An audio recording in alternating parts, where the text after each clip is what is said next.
Bismillahirrahmanirrahim. Assalamualaikum warahmatullahi wabarakatuh. Alhamdulillah wassalatu wassalamu ala Rasulillah wa ala alihi wa ashabihi wa mawalah, la haula wa la quwwata illa billah. Asyhadu an la ilaha illallah wahdahu la syarika lah wa asyhadu anna Muhammadan abduhu wa rasuluhu alladzi la nabiyya wa la rasula ba'da. Amma ba'd. فإن أصدق الحديث كتاب الله وخير الهدي هدي محمد صلى الله عليه وسلم.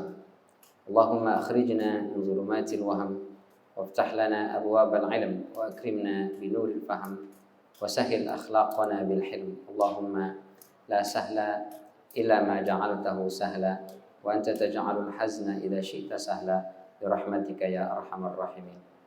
Hadirin sidang jamaah salat Zuhur rahimani wa rahimakumullah. Alhamdulillah, segala puja, puji serta syukur selalu dan senantiasa kita panjatkan kehadirat Allah Subhanahu wa taala. Mudah-mudahan kita semua selalu dalam inayah, hidayah dan taufik dari Allah Subhanahu wa taala, sehingga semua amal ibadah yang kita lakukan mudah-mudahan diterima oleh Allah Subhanahu wa taala dengan pahala berlipat ganda insyaallah.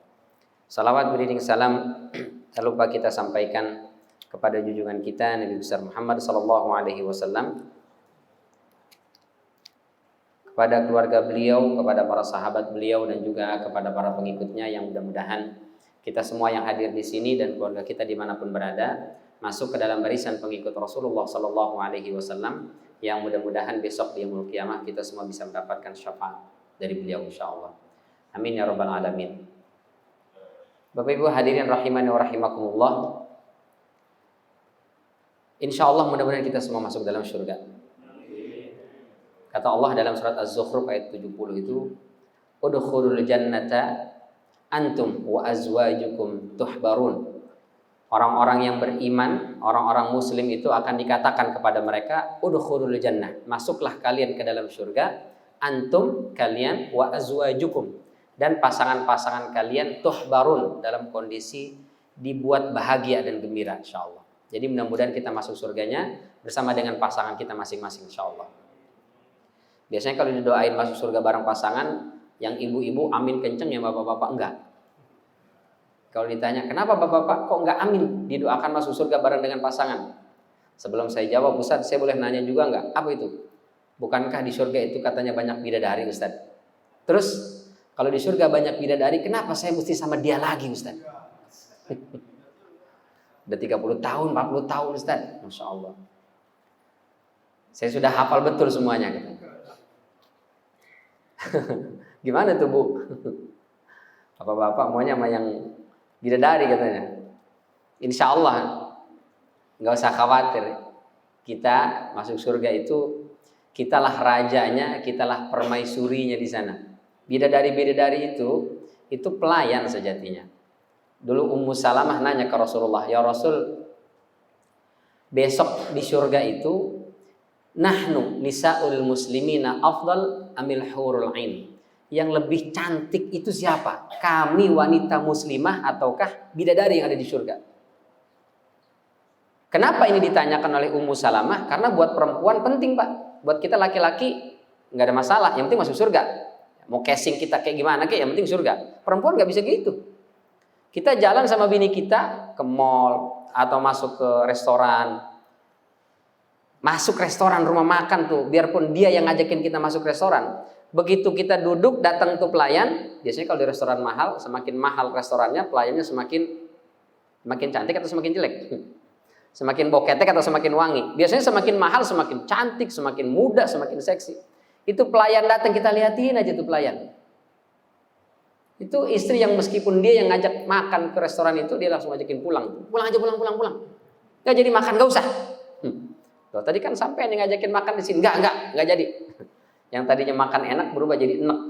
Karena kalah saing. Surga itu akan menjadi kurang kenikmatannya kalau kalah cantik perempuan-perempuan dengan bidadari yang ada di surga. Maka kata Rasulullah, antum nisa'ul muslimina afdal minal huril ain. wanita-wanita muslimah yang masuk surga itu jauh lebih cantik, jauh lebih indah dibandingkan para bidadari yang ada di surga. Masya Allah, gak usah khawatir bu. Masa Ustaz potongan saya udah begini Ustaz, yang sudah maju ke depan, ke samping, ke belakang, tetap sebelum masuk ke surga dipermak dulu, dibikin cantik lagi insya Allah.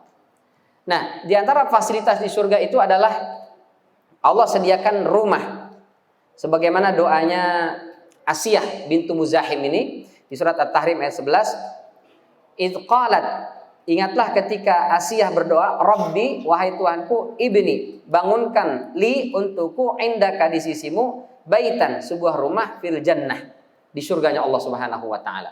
Jadi di surga itu ada rumah tempat tinggal. Dalam surat At-Taubah ayat 72 kata Allah, wa'adallahul mu'minina wal mu'minat. Allah berjanji buat orang-orang beriman laki-laki maupun perempuan, jannatin tajri min tahtihal anhar. Surga-surga yang mengalir di bawahnya sungai-sungai, khalidina fiha, mereka kekal di sana. Wa masakin thayyibatan.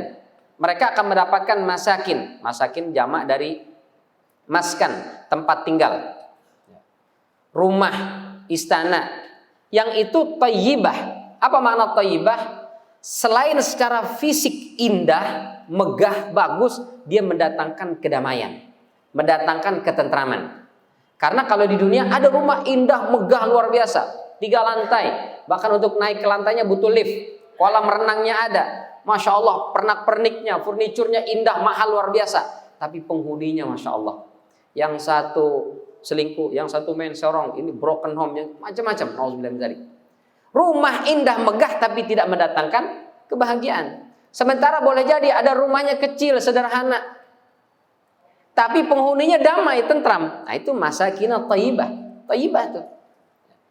Maka kita berusaha, ya, meskipun rumah itu besar, tapi kalau bisa menenteramkan kan. Nggak apa-apa besar rumah kita, yang penting damai tinggal di situ.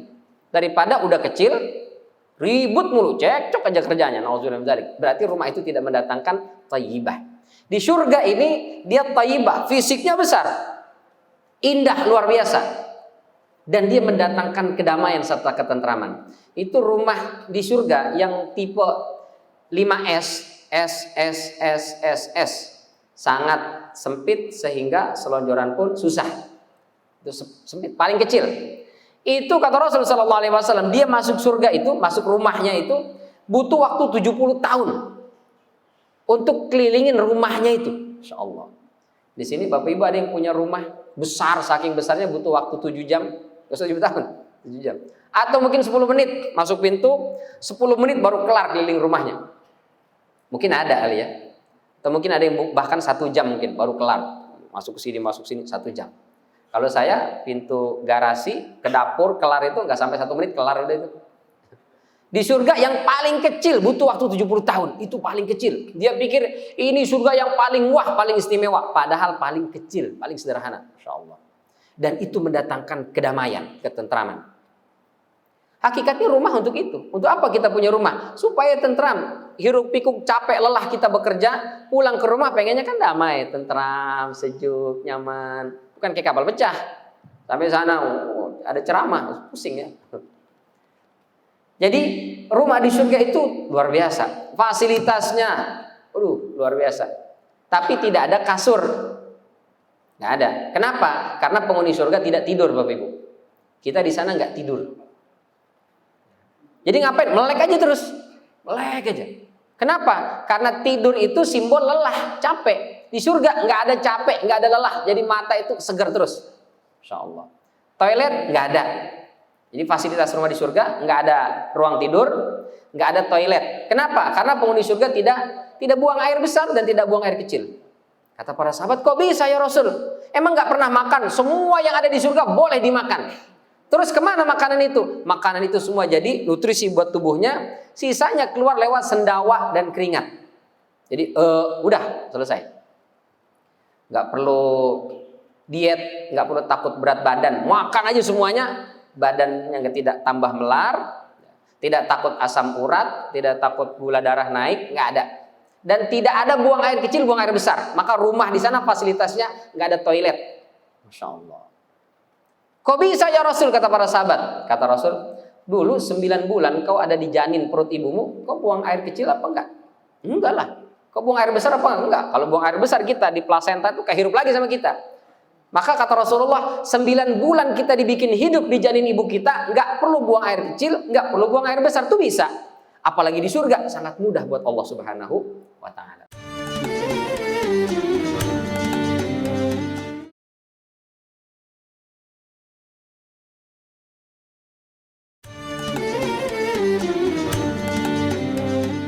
Kalau kita punya rumah, pulang rumah begini megah, masih ada toilet, belum ada apa-apanya itu.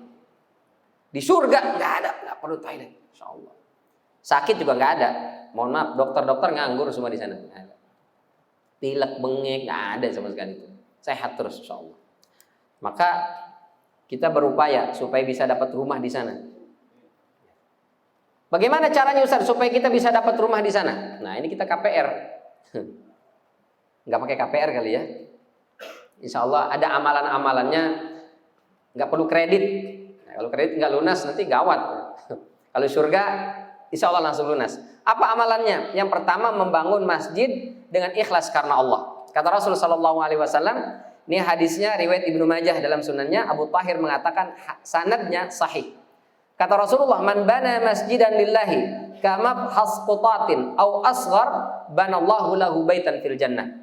Barang siapa yang membangun semua rumah ibadah karena Allah, masjid, musola, langgar, ikhlas karena Allah, walaupun ukurannya sebesar kandang burung. Sangkar burung segede apa Pak? Kecil. Bukan ukurannya, mungkin biaya yang dikeluarkannya. Ustaz, saya nggak bisa bangun masjid, butuh ratusan juta, puluhan juta, bahkan mungkin ada yang miliaran. Nggak ada uangnya Ustaz. Kalau nggak bisa bangun satu masjid, ikutan nimbrung di pembangunan masjid. Saya nggak bisa bangun seluruhnya, tapi kalau cuma kipas angin bisa Ustaz. Kipas angin kita bayar. AC saya sanggup, AC. Genteng. Ustaz, saya kipas angin nggak ada duit. AC apalagi? Beli gentengnya nggak ada. Apa yang bisa? Tutup keran. Kamar mandi itu tutup kerannya bisa. Beli tutup keran. Harganya berapa? 25.000. 25.000 nggak apa-apa. Atau ada nyumbang, kita butuh karpet sekian meter urunan. Saya bisa cuma 10.000, 20.000, silakan. 20.000. Meskipun 10.000, 20.000 itu mungkin kalau buat bikin kandang burung bisa lah ya. Itu kita sumbangkan buat pembangunan masjid, musola dan langgar. Itu kata Rasulullah SAW, Allah akan ganti besok. Allah siapkan untuk dia sebuah rumah di surganya Allah Subhanahu Wa Taala. Insya Allah.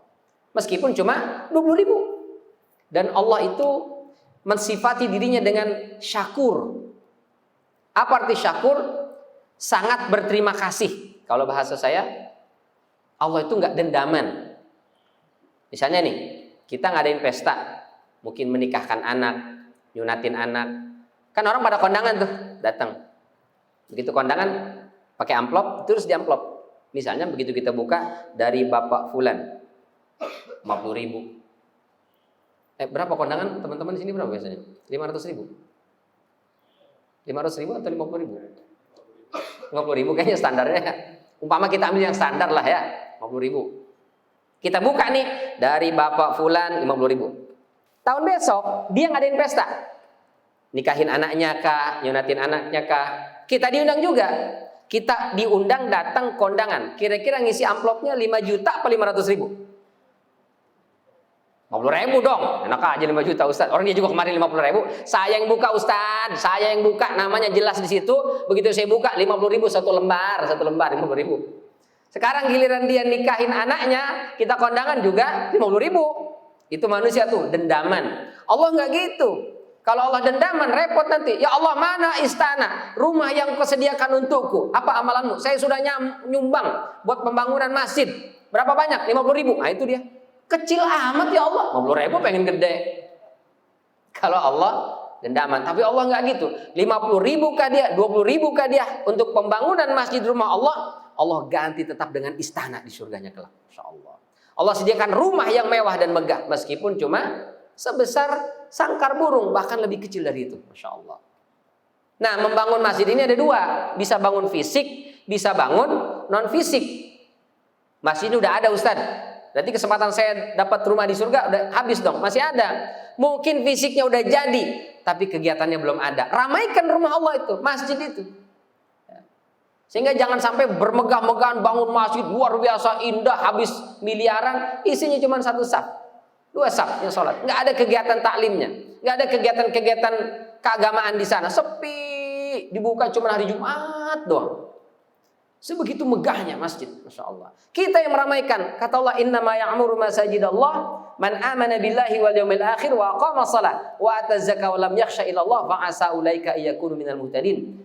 Sesungguhnya orang-orang yang memakmurkan rumah-rumah Allah atau masjid-masjid Allah itu adalah orang yang beriman kepada Allah dan hari akhir. Makanya kata Rasulullah SAW, meskipun Syekh Albani mendhaifkan hadis ini, tapi para ulama mengatakan maknanya sahih. Idza ra'aitumur rajul ya'tadul masjid fashhadu lahu bil iman. Apabila engkau lihat ada orang seling mondar-mandir ke masjid. Mondar-mandir di sini maknanya ibadah, bukan mondar-mandir mantengin trombol masjid. Ada mondar-mandir tapi enggak perhatiin trombol masjid. Udah berapa isinya? Ibadah, salat dia ke masjid, fashhadu lahu bil iman. Saksikan itu orang beriman. Jadi kalau kita mengukur saya orang beriman apa enggak ya? Rajin enggak ke masjid? Kalau rajin ke masjid, insya Allah kita termasuk orang yang beriman. Karena kata Allah Subhanahu Wa Taala, hanya orang berimanlah yang memakmurkan masjid. Makmurkan dengan sholat, i'tikaf, kajian, ta'lim. Ya. Apalagi jadi pengurus masjid. Mohon maaf, pengurus masjid nggak digaji, tapi pahalanya paling banyak. Kenapa? Setiap kali ada orang sholat, setiap kali ada orang ibadah di masjid, itu pengurus masjid dapat pahalanya, Pak. Meskipun dia misalnya lagi sibuk di luar, nggak sempat sholat di masjid, tapi pahalanya dapat. Semakin banyak orang yang sholat di masjid ini, pahalanya semua dapat. 100 orang pahala di sini dapat 100 pahala untuk dia.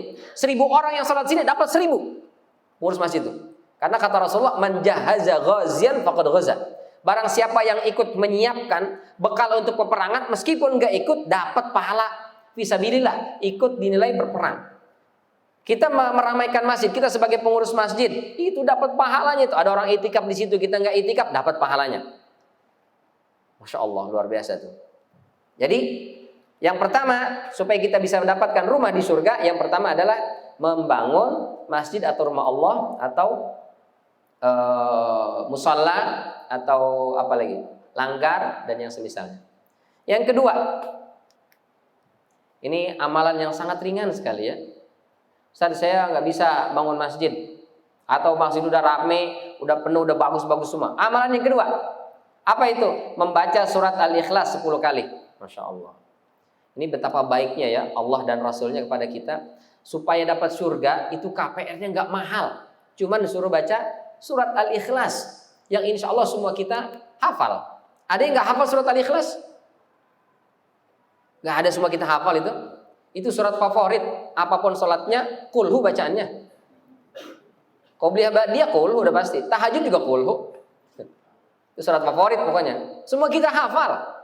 Coba seandainya untuk dapat rumah di surga baca 10 kali surat Al-Baqarah. Wah, udah nyerah kita, 2,5 juz. Nyerah. Tapi ini betapa baik. Rasulullah SAW yang disuruh dibaca adalah surat yang semua kita bisa, semua kita hafal. Baca aja 10 kali. Ini hadisnya, Syekh Albani mengatakan hadis ini hasan dengan berbagai macam penguat. Diriwayatkan oleh Imam Ahmad dalam musnadnya. Man qara'a, barang siapa yang membaca qul huwallahu ahad, surat Al-Ikhlas hatta yakhtimaha, sampai selesai, 10 marratin, 10 kali, banallahu lahu qasran fil jannah. Allah akan siapkan, bangunkan untuknya qasran, sebuah istana di surga. Insyaallah. Maka kebangetan kayaknya kalau kita nggak bisa masuk surga, kebangetan. Nggak dapat istana di surga, kebangetan. Baca kulhu aja udah 10 kali. Berarti nggak usah sholat Ustaz. Ini lebih kebangetan lagi. Sampai kenapa nggak sholat? Saya baca kulhu aja 10 kali dapat istana, ngapain lagi sholat?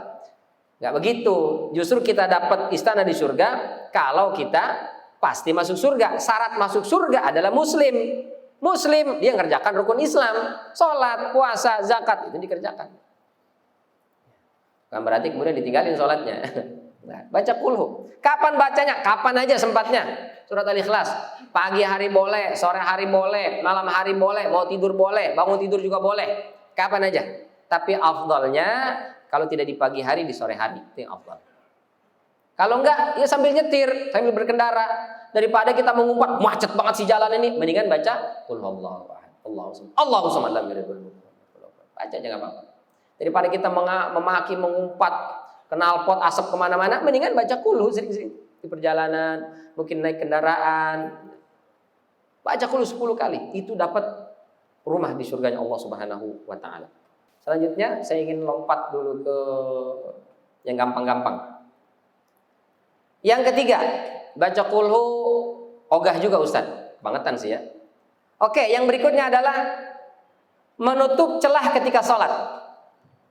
Ini hadisnya disebutkan dalam as-sahihah ya, dari Aisyah radhiyallahu anha warḍaha, man sadda furjatan, barang siapa yang menutup celah. Furjah ini maksudnya celah ketika sholat. Sholat ini ada saf, terus ada yang kosong atau ada jamaah yang batal. Dia lagi sholat batal, mundur atau keluar dari saf. Itu kita ngisi itu saf.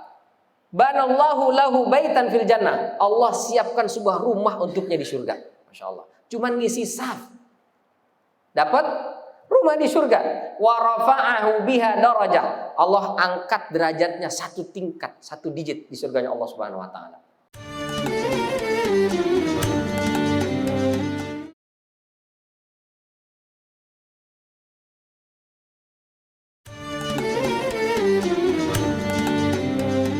Siapa Ustadz yang ngisi saf itu? Kalau ada kosong nih, jamaah kosong, siapa yang ngisi? Bukan yang di samping, yang di belakang. Mohon maaf.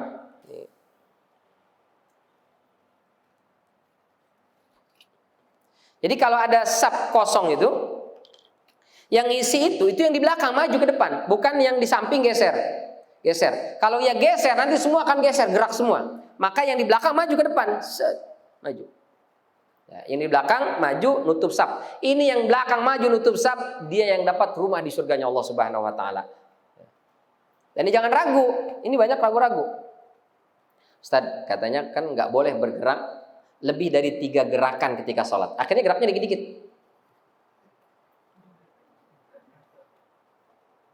Ini nggak boleh, langsung aja udah set tutup saf. Masa dikit-dikit. Kenapa? Karena gerakan, ini nggak ada hadis itu ya, itu para ulama mengatakan tidak boleh kita bergerak di luar sholat, di dalam sholat, di luar gerakan sholat lebih dari 3 gerakan, karena dikhawatirkan mengganggu kekhusyuan.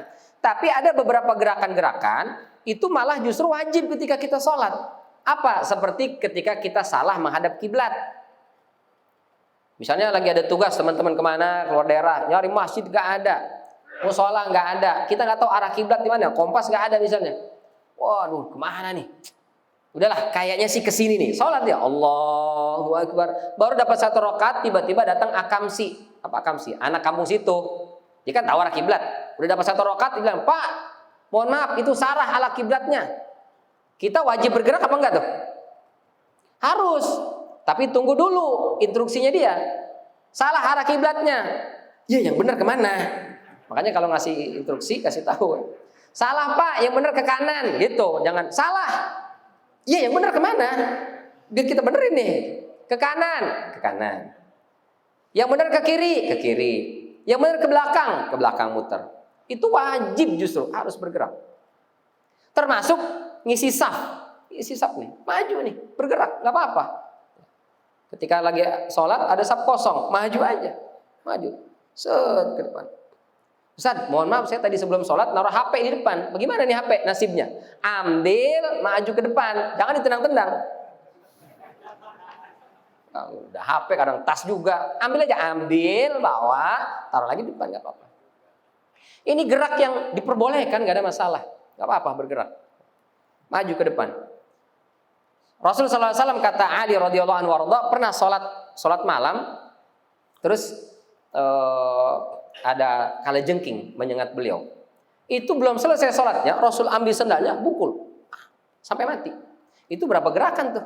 Lebih dari 3 gerakan. Boleh nggak? Boleh, karena itu termasuk darurat.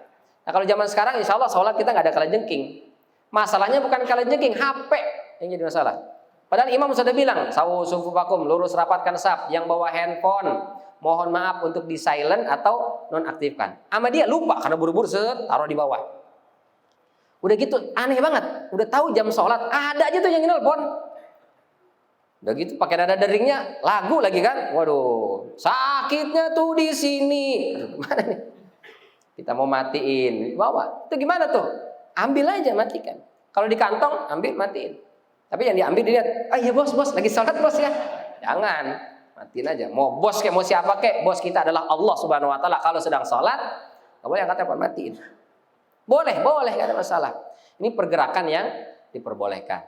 Nah, sadda furjah di sini menutup celah di sini, maknanya bisa saja tadi ada orang yang batal, lalu ada kosong kita maju, atau sapnya yang terlalu renggang sehingga ada furjah di situ, ada celah, maka rapatkan. Nah, merapatkan ini memang ada hadisnya.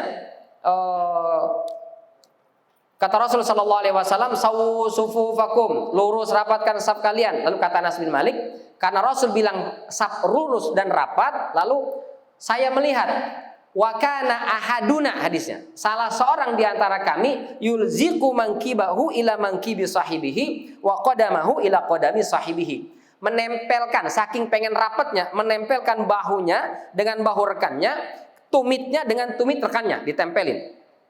Boleh apa enggak? Boleh, ini hadisnya sahih. Tapi ada aja orang yang enggak mau dia. Begitu kita tempelin kaki kita ke kaki dia, sampai dia ditarik. Ini kita kejar apa jangan? Jangan dikejar terus, nanti berantem. Karena hadisnya ahaduna, salah satu di antara kami. Padahal sahabat yang ikut sholat bersama Rasul kan banyak tuh. Itu enggak semua nempelin, cuma satu aja. Berarti ada yang menempelkan, ada yang enggak. Karena ada, mohon maaf, seberapa orang itu begitu kita tempelin kaki kita ke kaki dia risih. Langsung ditarik sama dia, emang gue cowok apakah? Dia kalau kena laki-laki tuh rasanya gimana gitu. Ada yang begitu. Jangan kita paksa. Diikutin terus lama-lama jadi berantem. Berantem ya. Ada, termasuk saya pernah ketemu itu. Sujud itu afdolnya memang lambung kita itu jauh dari kedua paha itu. Seperti ini. Bahkan ada riwayat itu kalau ada anak kucing itu lewat, itu bisa lewat di bawah perut itu. Hadisnya memang sahih. Rasul sallallahu alaihi wasallam begitu, kalau sholat jauh lambung dari kedua pahanya itu. Kenapa? Karena Rasul posisinya jadi imam di depan, nggak ada masalah. Kalau kita jadi makmum, lihat situasi dan kondisi. Kalau memungkinkan silahkan, kalau enggak jangan memaksakan. Udah tahu safnya padat, penuh banyak orang, dia maksain begini, Allahu Akbar. Akhirnya yang di samping karena sujud turunnya belakangan kehabisan lapak. Allahu Akbar. Kalau hatinya legowo nggak ada masalah, Pak. Yang masalah adalah dendaman. Yang tadi tuh modelnya tuh, yang kondangan 50.000 tuh. Dendaman dia. Awas rokat kedua gue balas loh. Begitu rokat kedua dia dulu Allahu Akbar. Nah, mau apa? Berantem lagi tuh. Gara-gara sholat, insyaallah. Jadi menempelkan tumit bahu afdal. Kalau bisa dan memungkinkan silahkan. Ya, itu termasuk sadda furjatan. Tapi kalau orang itu nggak mau, jangan dipaksa. Jangan kita bilang bid'ah nih, sesat nih, nggak mau rumah di surga nih, kagak ngaji nih, kagak ngerti nih. Jangan begitu. Karena boleh jadi ada orang tadi dia risih nempel dengan laki-laki, maka jangan kita paksakan. Yang penting jangan sampai ada celah yang begitu luas, begitu lapang, ya, longgar, apalagi bisa sampai begini ya. Itu nggak benar. Kemarin waktu pandemi, ya itu karena kondisi pandemi. Kalau sekarang sudah tidak pandemi, ya rapatkan lagi saf itu. Itu balasannya adalah istana atau rumah di surganya Allah Subhanahu wa taala. Masya Allah. Ini amalan mudah, ringan sekali ya.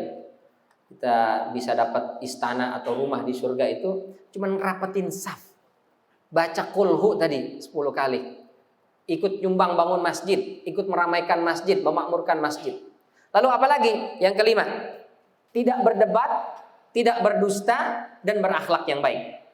Kata Rasul sallallahu alaihi wasallam, "Ana za'imun." Saya memberikan jaminan bibaitin, sebuah rumah fi raghadil jannah, di tepi surga.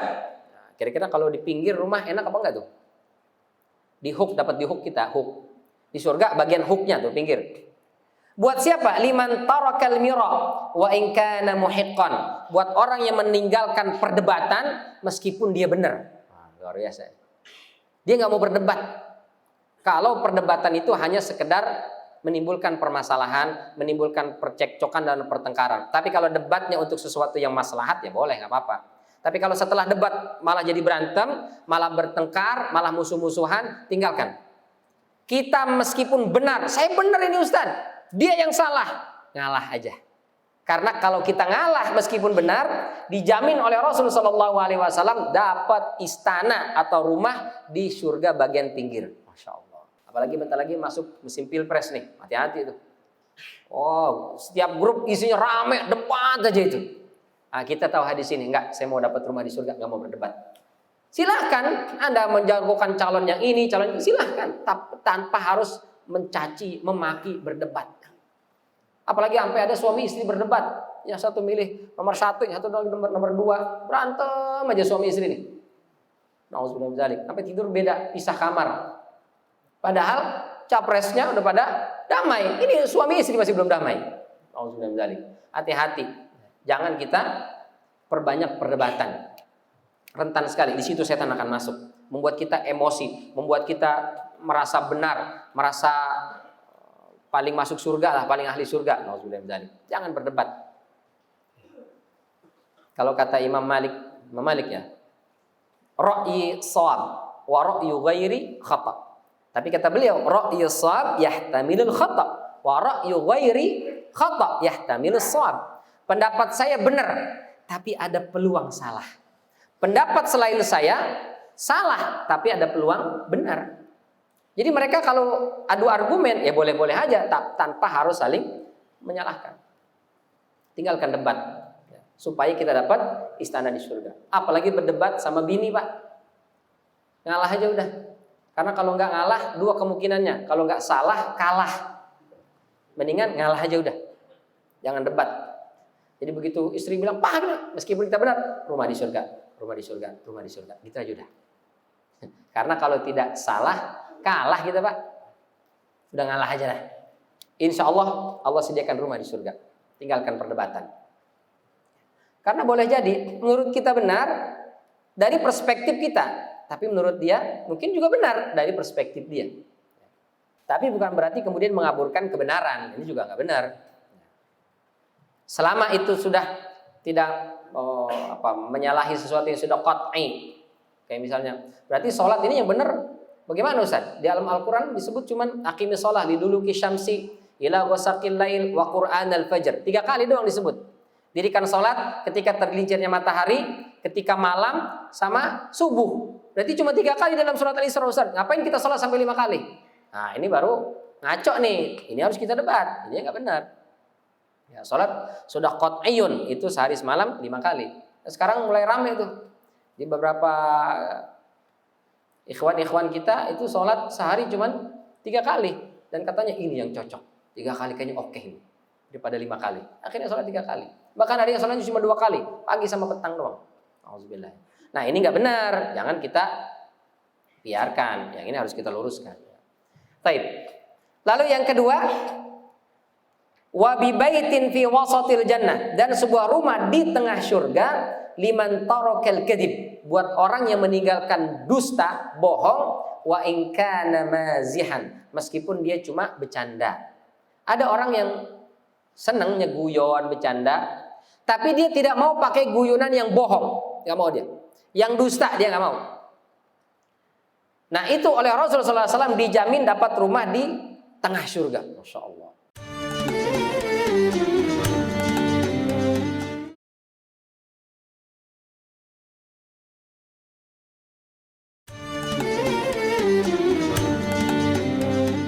Jadi boleh apa enggak bohong untuk bercanda? Boleh sebenarnya. Untuk bercanda, bohong boleh. Tapi ada orang yang meskipun boleh, dia nggak mau pakai. Dia tetap tinggalkan. Itu yang dapat rumah di surganya Allah Subhanahu wa Ta'ala. Bercanda aja, meskipun boleh, dia tinggalkan bohong. Apalagi kalau nggak bercanda. Yang serius, dia nggak mau bohong. Masya Allah. Nabi Ibrahim alaihissalam saja, yang bohongnya bener aja, itu beliau ketika besok di padang mahsyar mengatakan, saya tidak bisa memberikan syafaat. Ketika datang orang, Ibrahim, engkau adalah Abul Anbiya, engkau adalah penghulunya para nabi, engkau Khalilullah, kekasihnya Allah. Nih kami ini berat di padang mahsyar. Tolong wahai Ibrahim, berikan syafaatmu kepada kami. Kata Nabi Ibrahim, saya nggak bisa ngasih syafaat. Kenapa? Saya pernah bohong 3 kali. Padahal bohongnya, kalau kita telisik, itu nggak bohong-bohong banget lah. Ketika dia masih anak-anak, diajak nyembah patung, nyembah berhala, kata beliau, inni sakim, fanazara nazaratan fin nujum. Dia lihat ke langit, lalu mengatakan, inni sakim, saya sakit. Itu dalam tradisi masyarakat dulu, kalau ada orang menatap ke langit terus bilang sakit, maknanya sakitnya itu kesambet, kesurupan, masukan setan. Akhirnya teman-temannya udah jadi ajakin Ibrahim, tinggal. Tapi maknanya pening kepalanya nyembah berhala, dia nggak mau. Lalu beranjak agak dewasa sedikit, remaja, dia sudah mulai berani menghancurkan patung-patung berhala itu. Dia bawa kapak, dia hancurin semua patung-patung itu. Yang gede nggak dihancurin, kapaknya dikalungin di leher patung yang paling besar. Begitu orang-orang datang, hancur sudah Tuhan-Tuhannya, nggak ada kepalanya. Lalu mereka mengatakan, siapa nih yang menghancurkan Tuhan-Tuhan kita? Qalu sami'na fatan yadhkuruhum yuqalu lahu Ibrahim. Ada seorang pemuda kerjanya menghina, mencaci maki Tuhan-Tuhan kita, namanya Ibrahim. Ini pasti kerjaan dia. Fa'tu bihi ala ayunin nas. Panggil dia, kita sidang di hadapan manusia. Maka dipanggil Nabi Ibrahim, ditanya, "A anta fa'alta hadza bi alihatina ya Ibrahim?" Ibrahim, ini patung-patung ini pada hilang kepalanya, ente bukan yang ngerjain. Ini pasti ulah ente kan? Kata Nabi Ibrahim, "Bal fa'alahu kabiruhum hadza." Yang gede ini, ininya nunjuk ke beliau. Yang gede ini. Itu bohong apa enggak tuh? Mirip-mirip bohong, mirip-mirip enggak gitu. Yang gede ini, bal fa'alahu kabiruhum hadza. Fas'aluhum in kanu yantiqun. Kalau enggak percaya tanya aja. Ini buktinya nih, kapaknya nyangkut di leher yang gede nih. Dia doang yang enggak hancur, yang lain pada hancur kepalanya. Pasti dia tuh kerjanya, tanya aja. Tsumma nukisu ala ru'usihim laqad alimta ma haula yantiqun. Ente kan tahu Ibrahim, patung-patung ini kan enggak bisa ngomong. Enggak bisa ngomong. Enggak bisa ngomong. Terus dia ngomong enggak bisa. Nyelamatin diri sendiri enggak bisa. Kepalanya hancur, pecah, dia kagak bisa ngelawan. Kalian pikir dia bisa ngelamatin kalian? Bisa menjaga, melindungi kalian? Melindungi kepala sendiri aja nggak bisa. Bagaimana melindungi kalian semua? Iya juga ya. Apa kita nyembah patung? Ngomong kagak bisa. Menjaga, menyelamatkan diri sendiri nggak bisa. Bagaimana dia menyelamatkan kita? Akhirnya banyak yang pada beriman. Kata Namrud, udah. Yang ditanya-tanya lagi Ibrahim, pusing kepala kita. Bakar aja, bakar. Maka dibakar Nabi Ibrahim AS. Itu bisa kita baca di surat Al-Anbiya kisahnya itu ya. Nah yang terakhir, bohong Nabi Ibrahim alaihissalam ketika berangkat ke Mesir setelah kasus pembakaran oleh Namrud itu, lalu beliau hijrah ke Mesir. Sampai di Mesir, mohon maaf, Mesir dulu itu tidak seperti Mesir sekarang. Kalau Mesir sekarang itu perpaduan Afrika, Arab, Eropa. Muncullah Muhammad Salah, ganteng, putih, bersih, rambutnya ikal. Zaman dulu itu pure Afrika, hitam, kulitnya legam. Belum perpaduan antara Eropa dengan Arab itu. Karena biasa lihat orang yang hitam, Nabi Ibrahim alaihissalam dengan Ibunda Siti Sarah itu orang Syam, putih, bersih, cantik luar biasa. Jadi bukan cuma cantik, cuantik. Bukan cuma ganteng, guanteng. Orang-orang Israel itu cakep-cakep dia, bersih-bersih, putih-putih. Mungkin kalau teman-teman ada yang pernah ke Aqsa lewat border perbatasan itu kan petugasnya orang Israel itu. Cakep-cakep, putih, bersih, Masya Allah. Sampai saya pernah bawa jamaah, Ustaz kasihan banget ya, cantik-cantik di sini disuruh nyapu katanya. Kalau di kita udah jadi artis Ustaz. Saya bilang, Pak, Bu, kalau yang cantik gak mau nyapu, gak ada yang nyapu. Karena semuanya cantik, semuanya ganteng. Nabi Ibrahim alaihissalam, Ibunda Siti Sarah itulah orang Syam itu. Cantik, cakep, luar biasa. Datang ke Mesir. Di Mesir biasa orang lihat, mohon maaf, gelap. Kan kalau orang cakep itu glowing ya, terang gitu. Kalau orang jelek, biar kata pakai bedak, kelihatannya gelap aja tuh. Maka butuh lampu nih. Alhamdulillah saya ada lampu nih. Kalau nggak ada lampu saya gelap juga muka saya nih. Pakai lampu jadi nggak terang. Maka khawatir Nabi Ibrahim alaihissalam kalau dia masuk ke Mesir itu, raja Mesir ini dia zalim, dia akan menikahi paksa Siti Sarah dan membunuh Nabi Ibrahim alaihissalam. Maka bilang sama istrinya, Sarah, nanti kalau ditanya kamu siapa, saya bilang kamu saudari saya ya. Saya saudaramu. Kok begitu? Aku ini kan bojomu Thomas. Kok kan istrimu? Iya memang. Tapi kalau kau bilang kau istriku, aku dibunuh, kau akan dinikahi paksa. Jadi bilang saudari. Tapi kan kita bukan saudari, bukan saudara. Karena saya lihat di kota Mesir ini atau di negeri Mesir ini tidak ada yang beriman kepada Allah kecuali kita berdua saja. Sementara Allah mengatakan innamal mu'minuna ikhwah. Orang beriman itu bersaudara. Berarti kita saudara dalam iman. Nah, itu bohong. 3 kali bohong. Nabi Ibrahim alaihissalam merasa tidak bisa memberikan syafaat besok di hari kiamat. Maka tinggalkan dusta. Meskipun bercanda. Yang terakhir, wa bi baitin fi a'lal jannah liman hassana khuluquhu atau liman hasuna khuluquhu. Dan Allah akan menyiapkan sebuah istana di surga paling tinggi tempatnya untuk siapa? Untuk orang yang akhlaknya baik. Masya Allah. Orang akhlaknya baik itu lebih tinggi derajatnya dibandingkan ahli ibadah. Kata Rasulullah SAW, inna sahibah husnil khuluq la yablughu darajata sahibis saumi was salah. Orang yang akhlaknya bagus, akhlaknya baik, itu besok bisa melampaui, mengalahkan orang yang ahli puasa, ahli sholat ketika akhlaknya kurang bagus. Itu karenanya dalam agama kita, sholat, puasa, zakat, haji, semua orientasinya membentuk pribadi yang baik. Sholat, inna sholata tanha 'anil fahsya'i wal munkar. Supaya kita sholat itu supaya apa nih? Mencegah perbuatan keji dan munkar. Puasa supaya la'allakum tattaqun. Apa orang bertakwa itu? La ta'kulu amwalakum bainakum bil batil. Jangan mengambil harta sesama kalian dengan cara yang batil. Kaziminal ghaiz wal afina 'anil nas. Menahan emosi, gampang maafin orang. Ini kan tujuannya akhlak, membentuk pribadi-pribadi yang baik. Maka kalau orang akhlaknya baik, itu dia bisa mengalahkan ahli ibadah sekalipun, insyaallah.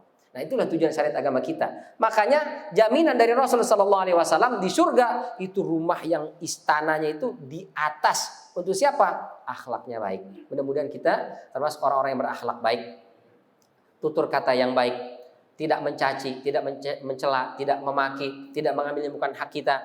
Kita ringan, mudah membantu saudara kita, gampang mendoakan saudara kita. Akhlaknya baik, tidak dendam, tidak ada hasad, tidak ada iri. Kita bahagia ketika saudara kita bahagia. Kita ikut merasakan sedih dan susah ketika saudara kita juga mengalami kesusahan. Sehingga mudah-mudahan dengan begitu kita menjadi orang-orang yang baik, yang qalbunnya qalbun salim. Karena besok ketika datang menghadap Allah, la yanfa'u malun wala banun, tidak berguna harta dan juga keturunannya illa man atallaha biqalbin salim, kecuali mereka yang datang menghadap Allah qalbunya bersih, tidak ada dendam, tidak ada hasad, tidak ada benci sesama kepada sesama, sehingga ditempatkan oleh Allah di surga paling tinggi insyaallah. Assalamualaikum warahmatullahi wabarakatuh.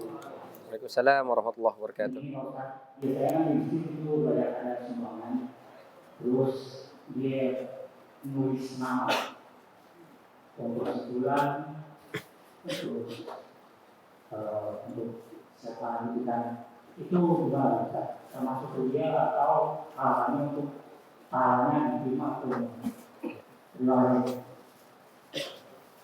Nyumbang sebut nama boleh apa enggak? Ria apa enggak? Sebelum ke situ ya, Fudail bin Iyad mengatakan ria itu tarkul amali li ajlin nasi ria. Wal amalu li ajlin nasi syirkun wal ikhlasu an yu'afiyaqallahu minhuma. Kata Fudail bin Iyad, enggak jadi beramal karena takut dipuji orang itu ria. Sholat ke masjid yuk. Enggak usah ke masjid lah. Kenapa? Nanti dipuji orang kelihatan soleh banget, di rumah aja. Ayo nyumbang yuk. Saya enggak mau ikutan lah. Kenapa? Diumumin saya takut ria. Itu ria. Jadi ria itu enggak jadi beramal, takut dipuji orang, itu ria, kata Fudail bin Iyad. Kalau beramal justru karena pengen dipuji orang, jatuhnya syirik. Bukan lagi ria, syirik. Ikhlas itu ketika sudah beramal, tidak beramal, enggak ada urusan dengan orang lain. Berarti, boleh enggak sih kita beramal ditulis, dicatat, disebut namanya? Pada hukumnya, amal yang wajib itu diekspos. Amal yang sunnah dirahasiakan. Jadi kalau dia sedekah, infak, itu dirahasiakan afdolnya. Kalau zakat, justru disebut. Ini zakat, jangan begitu bayar ke amil, ini saya bayar. Ini apa-apa, zakat atau infak? Gak usah disebut, udah. Gak bisa, ini zakat atau infak, karena peruntukannya berbeda. Nah, hukum asalnya begitu. Tapi boleh berinfak yang sunnah diumumkan. Sebagaimana ketika perang Tabuk, Rasulullah SAW mengatakan kita butuh biaya besar untuk perang Tabuk. Saya tunggu sekarang juga, silakan semua pulang ke rumah, cari apa yang bisa dibawa, bawa ke sini. Saya tunggu. Itu semua pada datang, termasuk Abu Bakar, Umar yang kita tahu kisahnya itu. Kata Umar, saya pasti bisa mengalahkan Abu Bakar hari ini. Dibawa harta yang banyak. Kata Rasul, banyak benar Umar. Apa yang kau tinggalkan untuk keluargamu? Taraktu lahum mislahu. Saya tinggalkan untuk mereka sama sebegini juga ya Rasul. Berarti total harta dibagi dua, separuh dibawa, separuh ditinggal. Enggak lama datang Abu Bakar, lebih banyak lagi. Dan itu semua disaksikan oleh sahabat. Berarti kan kelihatan. Kata Rasulullah, banyak benar Abu Bakar. Apa yang kau tinggalkan untuk keluargamu? Taraktu lahum Allah wa rasulah. Saya tinggalkan untuk mereka Allah dan Rasulnya. Berarti semua dibawa ke situ disumbangkan. Tapi jangan lupa, Abu Bakar itu pedagang. Yang dia punya hari itu habis. Tapi keluarganya kagak bakal kelaparan. Karena ada pendapatan nanti setelahnya. Karena beliau pedagang, pebisnis. Kalau kita, mohon maaf, misalnya ada orang yang kerjaan utamanya adalah ngojek. Harta yang paling besar adalah motor. Pulang jalan kaki. Kata bininya, bang motor kemana? Sudah aku berikan kepada Allah dan Rasulnya. Kita makan apa? Biar Allah dan Rasul yang menanggung. Nah ini ngaco. Nggak boleh. Jadi boleh kita berinfak dalam rangka memotivasi, disebut namanya boleh. Tapi kalau tujuannya adalah supaya pengen dipandang oleh orang, pengen disebut oleh orang, jatuhnya khawatir ke syirik. Ya, yang paling tahu siapa? Paling tahu kita. Ya, hati kita masing-masing. Jadi kalau saya ditulis nggak apa-apa sih, nggak apa-apa untuk memotivasi orang, nggak boleh, nggak apa-apa. Apalagi diumumkan, misalnya pengurus masjid memang yang menyampaikan, Pak ini mau kita umumkan boleh nggak? Ini supaya memotivasi yang lain, boleh nggak apa-apa, silahkan. Tapi kalau minta, dia yang minta, tolong dong tulis saya. Masa saya nyumbang 3 juta kagak ada nama saya, cuma hamba Allah doang. Hamba Allah kan banyak, biar orang tahu siapa saya. Nah, itu yang bahaya. Mudah-mudahan Allah selalu bantu kita menjadi hamba yang istiqomah. Astaghfirullahaladzim. Amin amin alhamdulillahirabbil alamin. Hamdan yuwafi ni'ama yukafi mazidah. Ya Rabbana lakal hamdu wa lakal syukru wa lakal majdu wa lakal sana wa lakal kullu ma yaliqu bi jalalikal karim wa azim sultanik. Allahumma shalli ala sayyidina Muhammad wa ala ali sayyidina Muhammad kama shallaita ala Ibrahim wa ala ali Ibrahim fil alamin innaka Hamidum Majid. Ya Allah, mohon jangan Kau tolak semua amal ibadah kami ya Allah. Meski masih sedikit, masih banyak kurangnya, tapi kami mohon sempurnakan segala kekurangannya ya Allah, agar Engkau bisa menerima dengan pahala berlipat ganda ya Allah. Meski banyak dosa, banyak khilaf, mohon pantaskan kami ya Allah masuk ke dalam surgamu. Sungguh kami tak sanggup ya Allah masuk ke dalam nerakamu, maka jauhkanlah kami dari nerakamu ya Allah. Jauhkan kami dari nerakamu ya Allah. Ya Allah, hajat kami begitu banyak, kebutuhan kami begitu banyak. Engkau maha kaya ya Allah. Engkau adalah Al-Ghani, Engkau adalah Ar-Razzaq. Engkau maha kaya ya Allah. Engkau maha pemberi rizki. Maka ya Allah, mohon cukupi semua hajat dan kebutuhan kami.